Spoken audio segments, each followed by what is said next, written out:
Santander Select. Começa em você. Começa agora. Olá, bem-vindos e bem-vindas ao Café com o Investidor, o programa do Neofeed que entrevista os principais investidores do Brasil. Eu sou Ralph Manzoni Jr. e hoje o meu convidado é Matheus Tesler. Ele é sócio da Jive Mauá e é responsável pela área de Special Situations e de ativos distressed da gestora. Matheus, prazer recebê-lo aqui no Café com o Investidor. Prazer é meu, obrigado pelo convite, Ralph. Matheus, vamos começar pelo começo. Eu sempre pergunto como surgiu a Jive Mauá. A Jive Mauá surgiu de um lance de empreendedorismo, né? Os meus sócios fundadores, Guilherme Alexandre e o Marcelo Martins, tinham lá um business de contabilidade e na fuga de empresas estrangeiras, na crise de 2008, muitas dessas empresas deixaram para trás alguns ativos.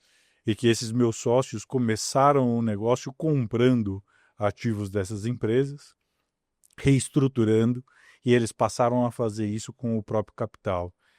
Ali, em meados de 2010, 2011, você teve, na Corte de Falências de Nova York, um leilão de uma carteira de créditos que era detida pelo veículo da Lehman Brothers aqui no Brasil. Era uma carteira de quase 211 nomes, se eu não estou enganado, 865 milhões de reais de valor de créditos não pagos. Sua maioria oriundos do Bandep, que era o extinto banco do estado de Pernambuco. E os meus sócios, na época, um lance de puro empreendedorismo e um pouco de falta de juízo, fizeram um bid na Corte de Falências de Nova York, num lance de sorte, depois a gente pode falar mais dele, e compraram essa carteira. E deu certo. Se não tivesse dado certo, hoje eles provavelmente seriam os ativos distress, as pessoas físicas deles. Mas são baita empreendedores. Mas surgiu então comprando ativo distress. Sim, sim. Esse foi como tudo começou, né? A nossa história nasceu fruto dessa carteira da Lehman Brothers, desses 211 nomes, da recuperação desses 211 nomes. E os três, eles se olharam e muito bem eles podiam ter, com o dinheiro que coletaram, ter só ficado ricos, um bom trade, um bom investimento. Mas graças a Deus, senão a gente não estaria aqui, eles resolveram montar uma plataforma de investimentos alternativos, na época muito focado na compra de dívida defaultada, de bancos principalmente. Depois a gente pode falar um pouco sobre isso, como a gente origina, vem daqui. E passaram a fazer investimentos, comprar mais carteiras. Chegou uma hora que a oportunidade era tão grande, meados ali de 2014, que o dinheiro que eles tinham em caixa, e não era pouco, eu já estava trabalhando ali, era insuficiente para o tamanho da oportunidade que viria. Então eles decidiram transformar o que era, na minha opinião, né, um family office que investia em ativos distress com uma empresa, numa gestora de investimentos e passar a oferecer esses investimentos para investidores no mercado em geral. Então, em 2015, agosto, surge o Jive Distress 1, nosso primeiro fundo. O seu primeiro fundo. Mas mais recentemente, vocês fizeram uma fusão com a Mauá. Sim. A gente decidiu, em meados de 2020, 2021, continuar empreendendo, renovar os nossos votos e continuar empreendendo. Foi quando, numa oportunidade de mercado, primeiro a gente recebeu um investimento de um grupo de famílias, que eram nossos cotistas, que a gente adora ter eles conosco, e da XP. E recebendo aqui um investimento, um cash-in na nossa companhia, decide aumentar os nossos horizontes e montar uma plataforma com mais de um tipo de produto ou uma tese de investimentos muito focado naquilo que a gente fazia bem, ou faz bem, que é crédito. Então a gente monta naquela época o fundo Jive Bossa Nova, que é um fundo de crédito high yield, hoje tocado pelo meu sócio Samer, e faz uma proposta de fusão para Mauá Capital, que na época tinha uma principal estratégia, que era os fundos de crédito e papel focados em crédito imobiliário, liderada pelo Bruno Bagnaroli. Então, eles se tornaram nossos sócios, são nossos sócios. Teve aí uma troca de participação societária em determinada medida. E hoje a gente é uma plataforma com 22 bilhões de reais sob gestão, bastante coisa, que cresceu aí nos últimos 5 anos, saindo de 8 para 22 bi. E agora uma plataforma um pouco mais completa, com Special Situations Distress, onde a gente nasceu e eu lidero hoje, com um crédito high yield e variações dele para previdência, infraestrutura e assim por diante, e crédito imobiliário também, com crédito imobiliário high yield, fundos listados, high grade e assim por diante. Legal, Matheus. Então a gente vai explorar daqui a pouquinho mais a parte que você é responsável, que é a parte de Special Situations, mas antes a gente vai dar uma rápida paradinha para que você possa ouvir uma mensagem do nosso patrocinador. Olá, sou o Franco Fasoli, sócio-diretor do segmento Empresas do Santander. Estamos inaugurando um momento especial. Acabamos de relançar a nossa marca, como Santander Empresas. Essa é uma revitalização da marca que acompanha nosso negócio. Desde o começo de 2024, lançamos um modelo de atendimento humanizado, único no mercado, não focado apenas nas nossas lojas, mas vai até os nossos clientes. Com isso, reforçamos nosso compromisso de proximidade, nos colocando sempre disponíveis e integrados ao seu negócio. Inovamos também no portfólio e lançamos uma oferta focada no relacionamento, na qual quanto mais você usa, mais benefícios você pode ganhar. Desde isenção de tarifas a transações grátis, na conta e também na maquininha. Isso sem deixar de lado todo o ecossistema Santander que está à disposição de todos os tipos e tamanhos de negócios, com soluções financeiras e não financeiras, incluído o Programa Avançar, que tem foco na capacitação e crescimento das empresas, e até mesmo soluções de internacionalização para seu negócio. O Santander Empresas começa todos os dias com você. Para saber mais sobre o Santander Empresas, acesse nosso site e siga Santander Empresas Brasil nas redes sociais. Até logo! Estamos de volta com Café com o Investidor. Eu converso com o Matheus Tesler. Ele é sócio da Jive Mauá. Matheus, você explicou aqui para mim rapidamente assim um pouquinho da história da Jive Mauá e as áreas que você atua. Você atua especificamente em Special Situations e Distress. Explica para mim o que é essa área, que tipo de ativos você está olhando?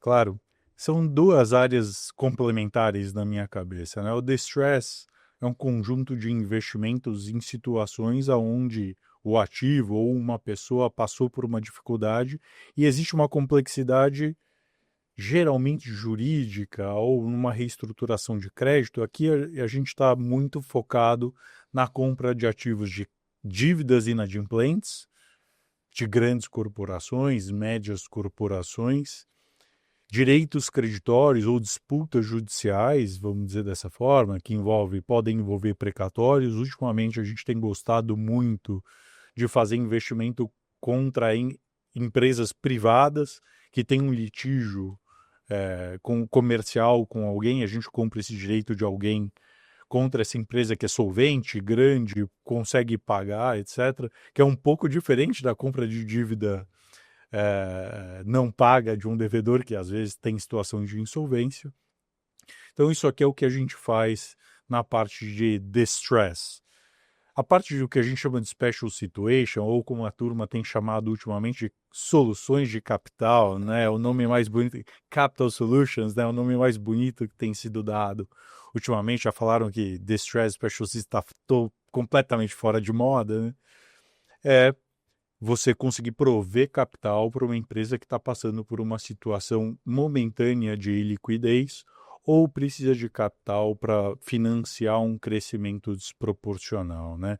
Basicamente, são aqueles empréstimos ponte. Sim. Ou ainda o empréstimo para vir a um momento de liquidez, preparação de um balanço para a empresa ser comercializada, os famosos bridges. Isso aqui a gente faz também. O que a gente faz de, vamos dizer assim, diferente da maior parte do mercado é que a gente mistura dentro de um mesmo veículo as oportunidades de distress e esse perfil de crédito de transição. Mas você consegue me exemplificar com o seu portfólio, esses Claro. investimentos, assim, por exemplo, na parte de special situations, o que você tem investido? Como que a gente faz aqui? Também de um jeitão diferente, né? Primeiro, a gente olha, para mim, o Special Situation, ele sempre começa do meu DNA, que é a compra de dívida defaultada, né? A gente tem uma história que eu gosto muito e espero que a contraparte goste muito, mas eu tenho certeza que sim também, que foi quando a gente comprou uma dívida impagável na época contra uma empresa chamada Rastec, que hoje é Horizon, listada, indo super bem, com empresários fantásticos, crescendo, consolidando o setor, etc. Na época a gente comprou uma dívida dos bancos, que é com quem a gente se relaciona para originar os nossos ativos, e dia seguinte que comprou, sentou com o empresário e falou, olha, compramos a dívida, né? A gente vai aqui executar as garantias e tal, mas a gente pode aqui também, em vez de ter um litígio, fazer a reestruturação aqui desse crédito, alongando, colocando novas garantias e apostando na melhora do teu negócio, né? Então, em vez de dar o dinheiro para a companhia, a gente comprou o passivo dela. Sim. E reestruturou. Esse é um pouco do nosso jeito de fazer as coisas. Outra coisa que a gente tem feito bastante e com muito sucesso, principalmente no fundo 3 e agora bastante no fundo 4 também, é oferecido soluções de capital para companhias que passaram por um processo de reestruturação e precisam de capital, que ainda não têm acesso, não foram rebancarizadas, para voltar às suas atividades ou expandir suas atividades.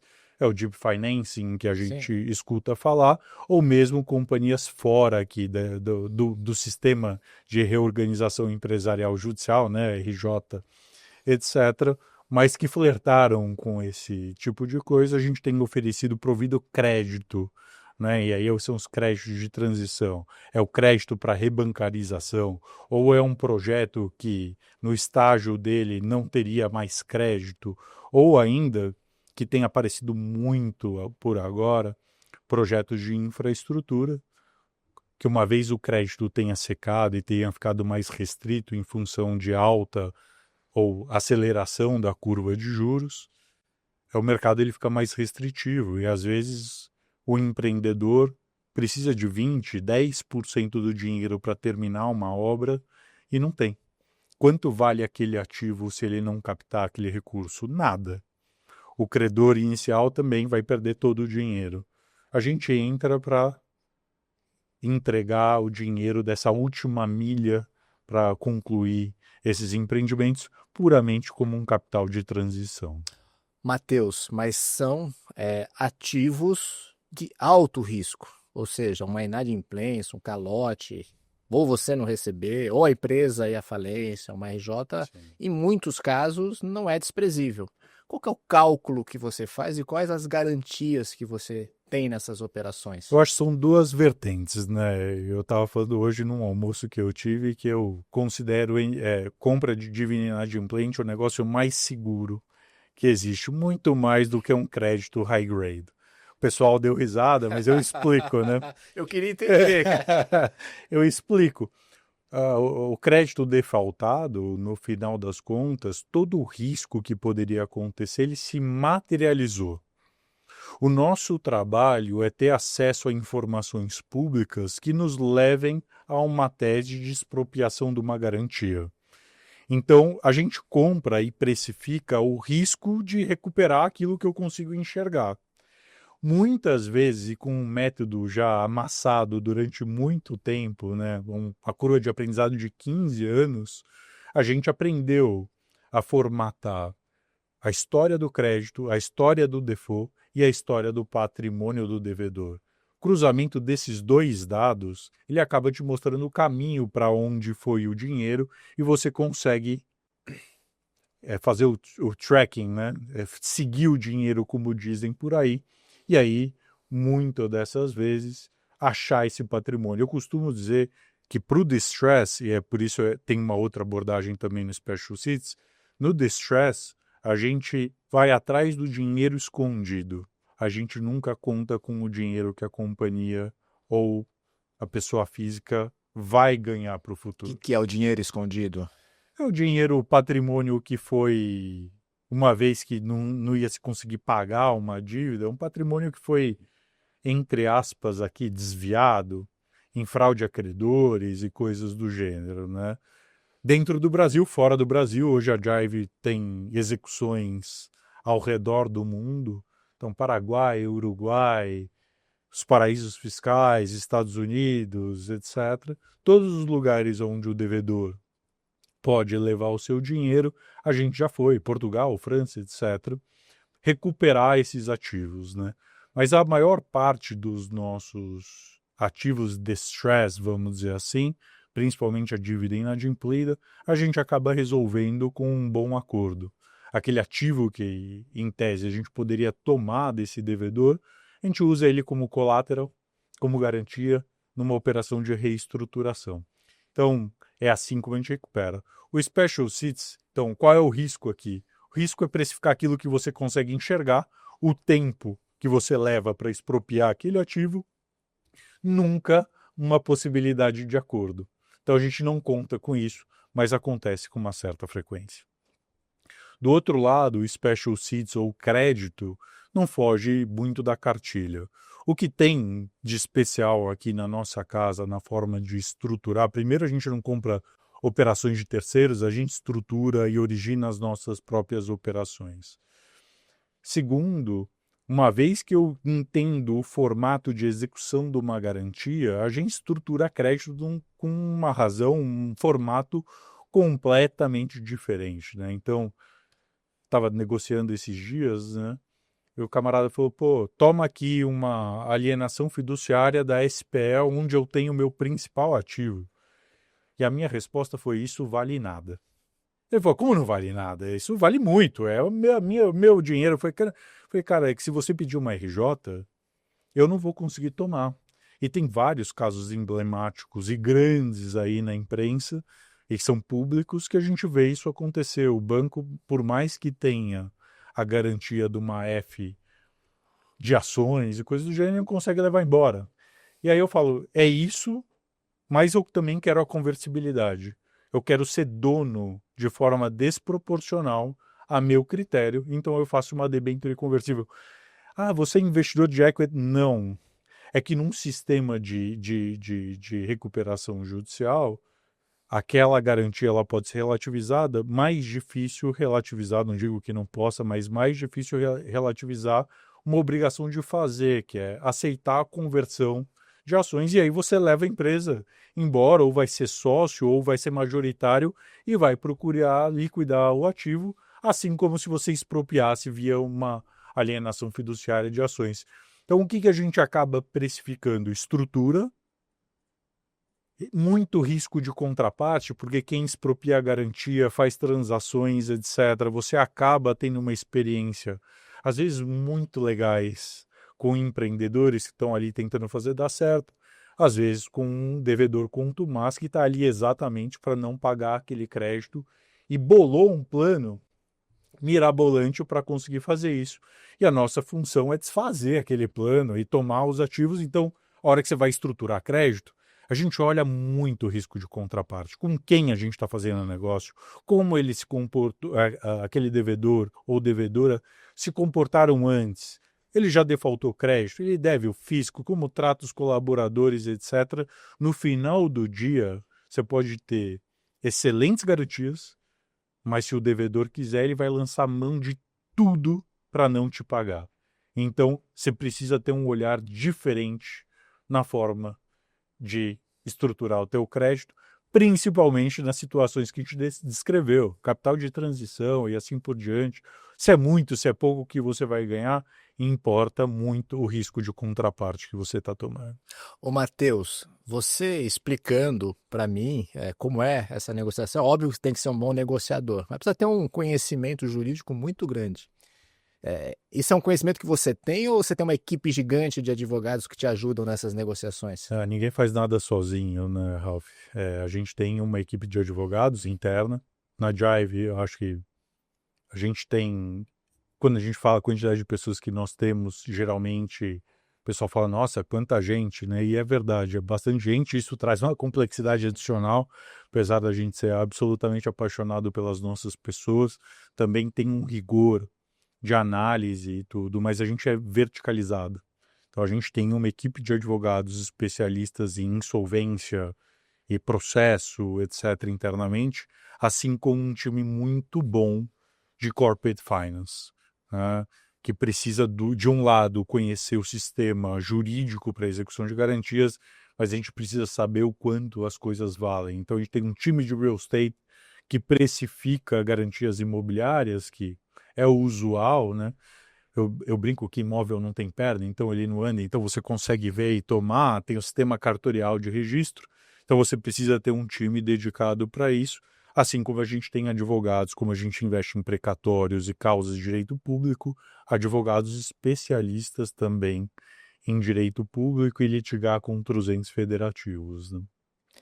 Você comentou também, Matheus, que você não espera um acordo, mas que geralmente acaba acontecendo um acordo. Então, como que você faz? Porque assim, você está comprando uma dívida. Você não deve ser a pessoa mais simpática para essa pessoa quando você chega e fala, ó, Pô, não é sou pra- dono da Cara, sua dívida. Você sabe que esse é um problema que a gente tem, até, Ralf, você vai me ajudar a desfazer essa Vamos lá, me impressão. explica, porque a impressão que eu tenho é que talvez o primeiro contato não deve ser dos mais agradáveis. Não, eu acho que muito pelo contrário, assim, né? A gente tem primeiro uma equipe que tem um olhar rigoroso sobre aquilo que a gente investiu e precisa recuperar.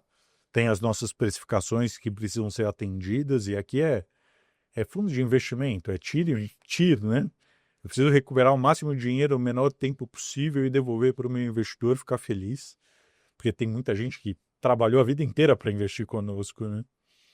Mas a abordagem comercial, ela é, vamos dizer assim, humanizada, né? Primeiro, você não é devedor, salvo raras exceções, você está devedor. E quem nunca foi devedor, né? Eu sou de uma família de classe média e eu brinco, né? Eu pagava o Visa com Master, né? E a gente ia fazendo isso, né? E até que um dia você deslancha na vida e dá certo. Então, o olhar é sempre de tentar entender a situação, mostrar que juridicamente a gente tem uma vantagem competitiva, e geralmente isso acontece. A gente conhece tão bem a vida da contraparte quanto ela, então a gente não precisa estar num ambiente onde a gente esconde as coisas. É um ambiente claro. A contraparte também, dado que esse mercado está mais estabelecido, ao contrário de 10 anos atrás, já sabe que eu não comprei aquela dívida ao par. Então, no final das contas, é uma abordagem dizendo, olha, eu não comprei ao par, preciso maximizar o meu valor, mas se a gente conseguir fazer um bom acordo onde eu tenha retorno e você consiga pagar as suas dívidas, é isso que a gente quer. Óbvio, tem devedores que escutam essa abordagem e procuram entregar com muita transparência tudo aquilo que pode pagar e resolver os seus problemas. A gente costuma dizer que problema não se autorresolve, você precisa enfrentá-los, né?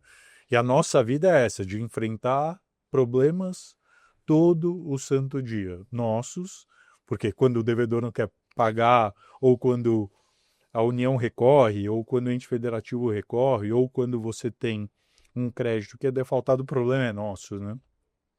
E do devedor, porque ele também precisa dar solução. E do outro lado da mesa, tem um empreendedor, um empresário que está num ambiente difícil e que a gente quer que ele resolva. Duro é contar para ele, olha, eu sei aonde está o seu patrimônio, eu entendi o que você fez.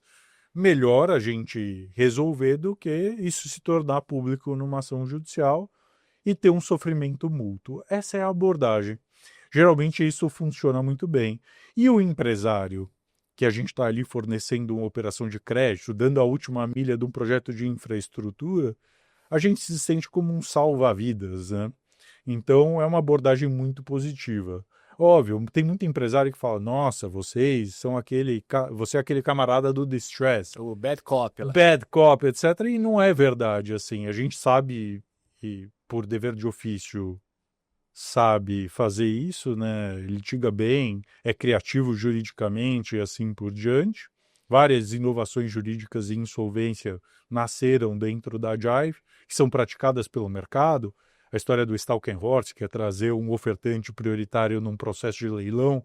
O primeiro caso foi feito aqui no Brasil, a Jive foi o primeiro bidder, a gente organizou. O primeiro que de fato funcionou também nasceu dentro da Jive, então a gente faz esse tipo de coisa, mas ao mesmo tempo não é porque eu sei tomar uma garantia é que eu vou tomar a sua empresa, né? Então um empresário, a gente comprou a Jive e ele falou, cara, não quero falar com vocês, porque tem aqui um conselheiro que me falou que vocês são terríveis e que vocês vão azucrinar a minha vida.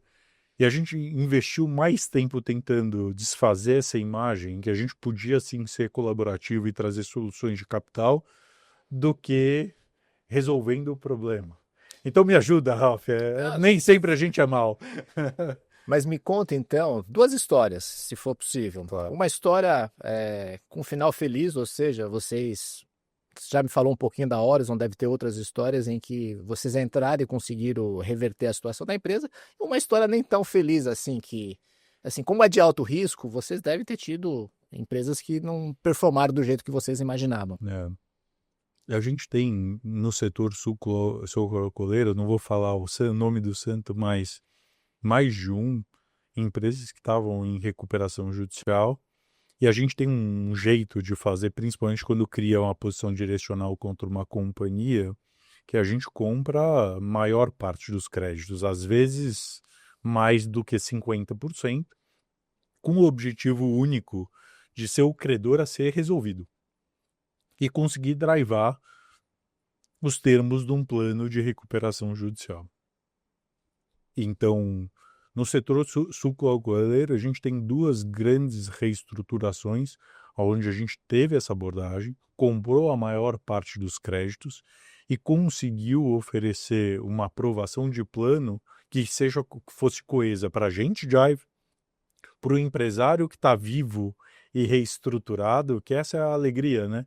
Entrou numa situação de stress, a gente conseguiu amortecer aquele crédito e reciclar a companhia e reativar. Ela está produzindo, feliz da vida, e o empresário, no final das contas, ficar grato e oferecer para os outros credores também igualdade de condições para que todo mundo saia machucado, mas vivo, feliz. Então, no setor agro, a gente teve no passado boas reestruturações. Lembrando de Horizon também, assim foi com a Estre, que a gente comprou depois de ter reestruturado a Horizon e ter sido acionista vendedor junto com Smart Pilão e toda a turma no IPO, que a companhia fez em 2021, fevereiro, se eu não estou enganado. A gente também comprou créditos contra um dos seus concorrentes e montou ali um processo de bid com créditos de uma UPI com 5 aterros, que a gente, ato contínuo, vendeu para a Horizon, fazendo que ela se tornasse uma grande empresa. Esta é um grande caso, assim.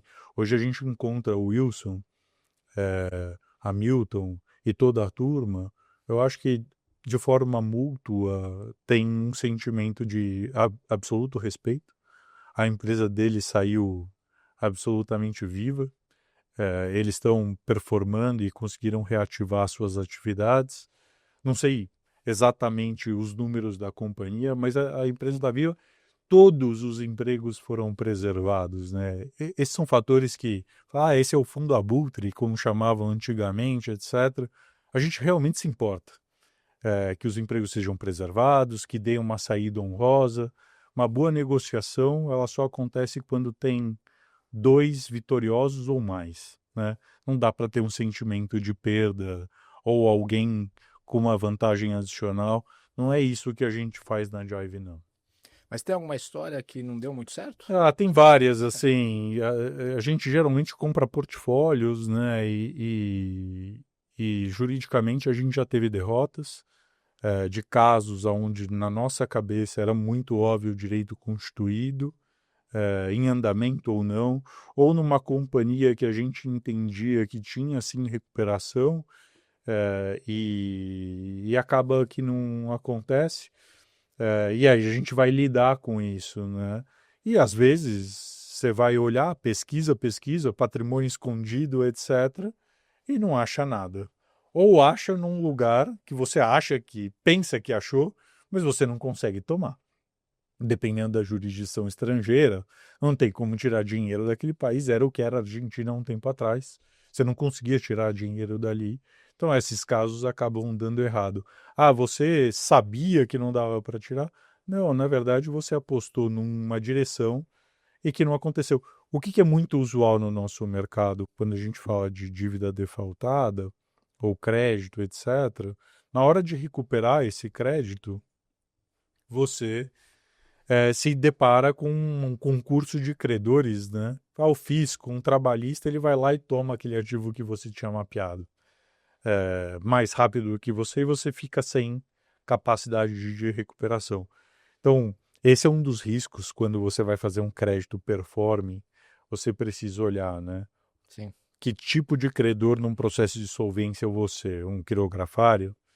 Será que não vai ter um monte de trabalhador que tem um crédito privilegiado?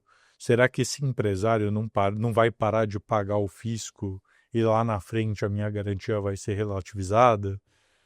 Tudo isso você precisa olhar e todo o processo de análise de risco de contraparte envolve também o que são créditos prioritários.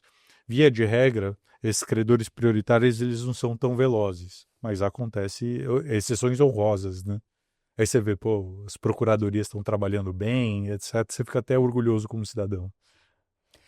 Você comentou, Matheus, que o primeiro fundo foi de 2015, né? 2015. Hoje são quantos fundos e qual que é o mais recente de A vocês? gente já está no nosso fundo 4, o fundo 4 ele está investindo, é um fundo que começou dia 2 de novembro, não, dia 19 de dezembro de 2022, e a gente já está no segundo ano de investimento desse fundo, já investido 60%, ainda com quase 900 milhões de reais para ser investidos dentro desse ano. Dentro desse ano, porque esse ano termina o nosso período de investimento, no dia 19 de dezembro. Então a gente precisa, mas a novidade, assim, que até muito a gente tem sentido agora com essa momento macroeconômico e uma mudança regulatória que nos ajuda, e isso é um fator de situacional que cria oportunidades, mudanças regulatórias. O pipeline está cheio, né? Principalmente assim, qual a mudança regulatória que tem impulsionado o nosso negócio? É a mudança que uma resolução do Banco Central do Conselho Monetário Nacional trouxe, que é a forma de precificar risco no sistema bancário. Antes pelo risco incorrido, agora pelo risco possível, provável. Né? Então você tem que precificar a possibilidade do default daquela companhia, e isso tem feito com que alguns bancos, adaptando seus modelos de risco e precificação de risco, desejam vender alguns ativos, sejam single names, né, uma posição direcional para aquele ativo, sejam carteiras de crédito, performando ou não, ou defaultadas. Então isso tem impulsionado bastante o nosso negócio e, ao mesmo tempo, algumas companhias que, dado o nível de alavancagem, os bancos também, que antes tinham um incentivo a rolar a dívida, adicionar garantias, etc., fruto dessa resolução, em alguma medida, perdem um pouco esse incentivo, porque vão precisar marcar a probabilidade de default. Eles estão puxando linhas, criando um cenário de liquidez momentânea até para companhias boas, tá? Então, a gente tem acessado por companhias boas, com boa operação, uma estrutura de capital que precisa muito mais de alongamento do que propriamente dita um refinanciamento ou tá perto de um default, né? Precisa de um refinanciamento, alongamento de dívida, e a depender do prazo a gente consegue fazer isso nos nossos fundos, né? É alto risco. E o retorno, como que está desses fundos? Geralmente a gente tem uma meta de retorno que hoje é nominal e a gente tem aqui um processo de adaptação dado o cenário. A gente estima ou gostaria de devolver para o nosso cliente de forma consistente 20% de retorno líquido no bolso do nosso cliente. Líquido de taxas, custos, etc., né? Os diferentes vintages, eles performam de formas diferentes, né? O nosso primeiro fundo devolveu o equivalente a 19% quase, que numa proxy aqui CDI mais 9,9%, líquido de taxas, poxa, tá bom. O fundo 2, ele teve aí um cenário de liquidez, a gente investiu um pouco em precatórios, ou bastante em precatórios legal claims, causas grandes, e você teve um momento de liquidez dado, mudança de regulatória, que aqui não foi uma oportunidade, foi um revés. Tá mais longo e a gente entende que deve devolver aí um CDI mais 3, 4 líquido para o cliente também, que está longe de ser o nosso sonho de consumo. Fundo 3 e 4 indo mais próximo desse desejo de devolver 20% nominal. As nossas alocações no fundo 4, elas estão mais destinadas a comprar ativos com um bom carrego. A gente precisa proteger também os nossos investimentos, que boa parte são investimentos numa taxa muito alta. Então a gente começa a fazer aqui um pouco mais de crédito CDI mais 8, 9, 10, kicker de equity, coisas do gênero, para proteger aqui os nossos retornos. Né? Ô, Matheus, eu imagino que não deva ser, na maioria das negociações, deve ter estresse. Não é possível que não. Certeza. Como se lida com isso? Olha, aumentando a quantidade de terapia durante a semana. Primeiro, assim, né? Você precisa, na pessoa física, ter uma estrutura diferente, né? Então, eu tenho uma família muito boa e chega em casa, você precisa ter uma base. Mas durante o estresse, tem uma frase que eu gosto muito, e eu uso, isso permeia a minha vida como gestor, que é: quem tem uma alternativa não tem nada. Então a gente sempre, quando faz um investimento, cria uma árvore e cenários prováveis do como não de recuperação do crédito, mas também um cenário provável do como a minha contraparte, lembra risco de contraparte, faz parte do underwriting, como ela deveria agir em determinadas situações. Eu sempre costumo dizer que o nosso negócio é uma luta de MMA. Se você bate, você recebe também uma pancada. É um litígio, via de regra, né? Ou ainda é uma contraparte que tem dificuldades, e é a natureza do nosso negócio lidar com ela. Então você precisa ter as alternativas mapeadas. Se você fez um bom trabalho de análise com profundidade, você tem aquelas alternativas mapeadas. Às vezes, acontece, não raro, acontece de você não ter conseguido mapear uma ação determinada. E aí você precisa ter insônia, vamos dizer desse jeito, e tentar procurar saídas possíveis, né? Negociais, às vezes, entender que aquele risco se materializou e aceitar que aquele investimento não vai andar bem. E é melhor você aceitar isso muito rápido para reciclar o capital e devolver para o teu cotista, ou ainda procurar novas vertentes. Então, a gente começou o negócio de buscar patrimônio fora do país muito em função desses movimentos do devedor. Fala, pô, será que esse devedor esgotou as fontes aqui no Brasil? Será que não tem em outro lugar? E aí você vai estudar e criar teses novas, e isso vai sendo incorporado à nossa rotina. Mas é se debruçar sobre o problema, refletir e buscar alternativas que estão na mesa ou não. Então é assim como a gente faz, e criatividade. Por exemplo, num caso recente, a gente propôs um plano alternativo numa recuperação extrajudicial. Não está na lei, certo? A gente achava que o plano era ilegal, além de recorrente, precisava contrapor, mostrar que a empresa tinha capacidade financeira de pagar, e propôs. O juiz não aceitou, tá certo? Mas no despacho ele falou: criativo, maravilhoso, podia ter funcionado, e a gente recorreu também, e a gente vai levar isso para cima. Outra coisa, né, que são pontos que a gente faz ali, numa situação que para a gente não deu muito certo, respondendo a tua pergunta de antes, a gente fez um crédito agrícola, né? Pessoa física.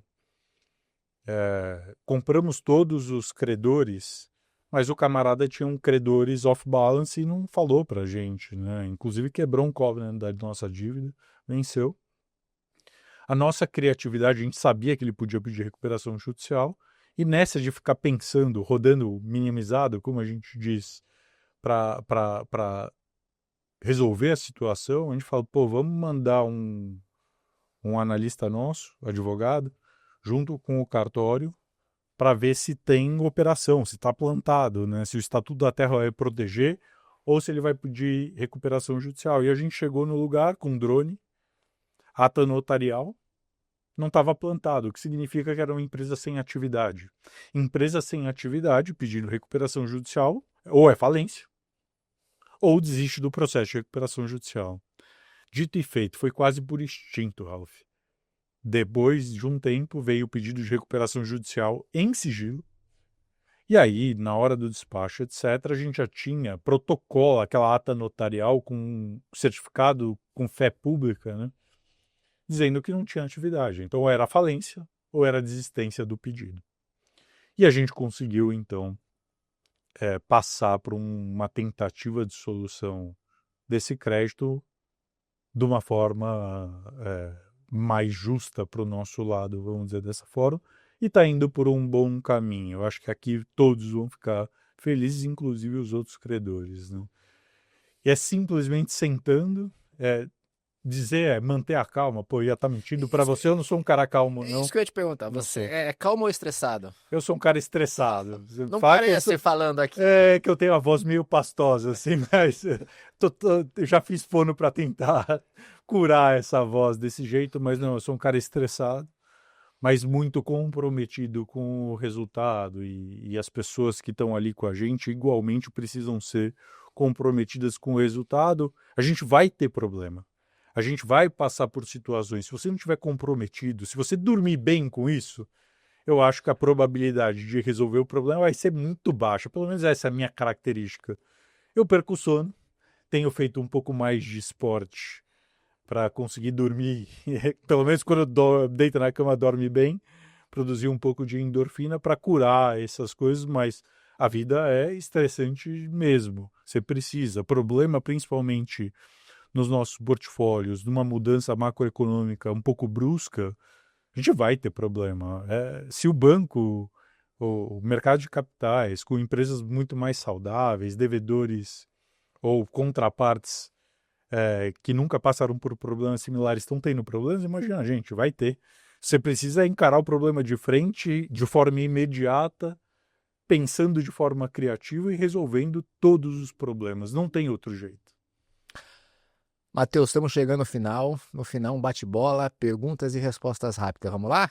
Vamos lá. Então me diz, já falou vários aqui, mas me conta um investimento que você se arrepende. Esse do agro eu me arrependo amargamente, tá certo? Mas eu acho que eu comecei na Jive. Os primeiros investimentos que eu fiz foram alguns direitos creditórios e que a gente estimava que virariam precatórios, né? E a gente estimava que eles estariam resolvidos há 3, 4 anos atrás. Até hoje o processo nem andou. Quer dizer, esses investimentos eu me arrependo amargamente porque a gente estimou talvez uma eficiência do sistema que não veio. Então, essa foi uma precificação. O ativo está lá, ele tem valor, mas o prazo ele acaba dilatando muito o risco, e é um risco alto, risco jurídico alto que se toma. Então, o primeiro investimento que a gente fez de uma desapropriação, eu me arrependo amargamente. A gente saiu dele, conseguiu vender, mas eu me arrependo amargamente de ter feito. Foi o primeiro. Foi um belo início de aprendizado na carreira. E o contrário, investimento que eu me orgulho muito de Horizon, da reestruturação e do relacionamento que o gestor de distress conseguiu criar com a tua contraparte. Hoje eu sou absolutamente, sem medo de errar, fã e apaixonado pelas pessoas e pela cultura daquela empresa. Sou comprado até o último dia dela, se é que um dia vai chegar. Ou até o meu último dia. Eu gosto muito das pessoas, adoro a empresa, tenho uma vocação, um propósito maravilhoso e me sinto parte dessa história. Me diz um livro de cabeceira. Tem vários, depende do momento da vida. Eu acho que tudo é cultura empresarial, né? Então tem um livro que me tocou muito, que ele chama Você é o que você faz, do Ben Horowitz, e mostra diversos líderes de culturas, etc. Todo mundo endeusa, os líderes são bondosos, etc., mas às vezes tem lá alguma coisa que você precisa para fazer uma transformação cultural, agir de uma forma, e isso tem um propósito. Esse é um livro que me tocou. Tem vários. Eu leio muito sobre ética, filosofia, coisas do gênero. O meu negócio é super importante isso, então tem um livro do Michael Sandel, que é Justiça, o que é fazer a coisa certa. É um livro que o pessoal lê no curso de ética de Harvard. Eu adoro esse livro. Já li 2 vezes e provavelmente em algum momento eu vou ler de novo. E, enfim, e tem mais um que não é de mercado, mas mais ligado à minha pessoa física, que em inglês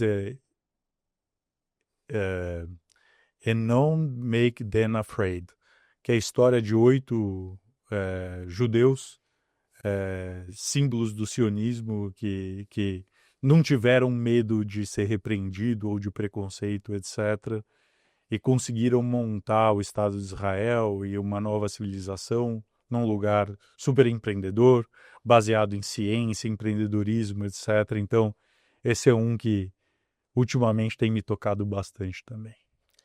E, Matheus, e um hobby? Olha, eu tenho passado muito tempo com a minha família, mas honestamente, assim, e me denunciando, né? Eu falei de esporte, mas eu sou um cara que gosta de comer bastante, né? Então eu gosto de cozinhar. Eu faço... Qual a sua especialidade? Eu faço um assado, um churrasco bom. Parte da minha família é do Rio Grande do Sul, eu tenho que honrar as minhas origens. Exato. Eu gosto de fazer churrasco. E ultimamente tenho comido pouca carne, mas eu gosto de fazer.